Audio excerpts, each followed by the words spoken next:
ស្នេហ៍ខ្ញុំសែនឈឺផ្សា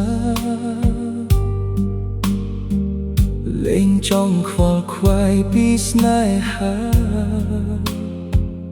រស់ធម្មតាមិនឈឺដូចមានស្នេហា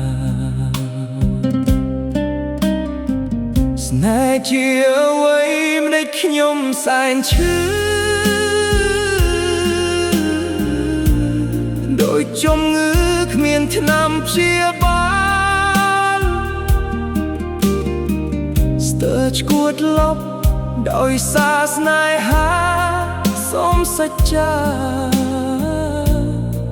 ខ្ញុំនឹងឈប់មានស្នេហ៍មើលទៅគូគេស្នេហ៍គេសុទ្ធតែស្នេហ៍ស្មោះត្រង់ពាក្យបែកគ្នាងាយស្រួលនិយាយតែធ្វើឲ្យខ្ញុំពិបាកក្នុងខ្លួនដោយគេដុតដោយគេចាក់គេសម្លាប់មួយពុំព្រេចភ្នែកចោលស្នេហាទុកឲ្យបងឯកាតួខំស្រែកយ៉ាងណាក៏បានត្រឹមឈឺជីវិតជាគូស្នេហ៍តែងតែមានបែកមានជួបគេក្បត់ខ្ញុំត្រូវឈឺដល់ពេលណាមិនផ្លាស់ដូរស្នេហ៍ថ្មីសាស្រឡាញ់ជីវ៉ាដឹងថាស្នេហានេះមិនរួចត្រឹមជាការស្រមៃបងនឹងស្រីឆ្ងាយដូចជើងមេឃ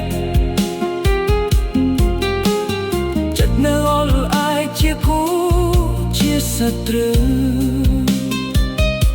មិនដែលត្រូវគ្នា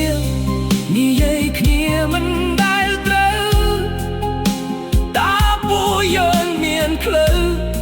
ស្រឡាញ់គ្នាកាលគឺទេស្នេហ៍ជាអ្វីម្ដេចខ្ញុំសែនឈឺដោយជំងឺគ្មានថ្នាំព្យាបាលស្ទើរឈួតលប់ដោយសារស្នេហាសូមសច្ចាខ្ញុំនឹងឈប់មានស្នេហ៍មើលទៅគូគេស្នេហ៍គេសុទ្ធតែស្នេហ៍ស្មោះត្រង់ពាក្យបែកគ្នាងាយស្រួលនិយាយតែធ្វើឲ្យខ្ញុំពិបាកក្នុងខ្លួនដោយគេដុតដោយគេចាក់គេសម្លាប់មួយពុកព្រិចភ្នែកចោលស្នេហាទុកឲ្យបងឯកាតួខំស្រែកយ៉ាងណាក៏បានត្រឹមឈឺ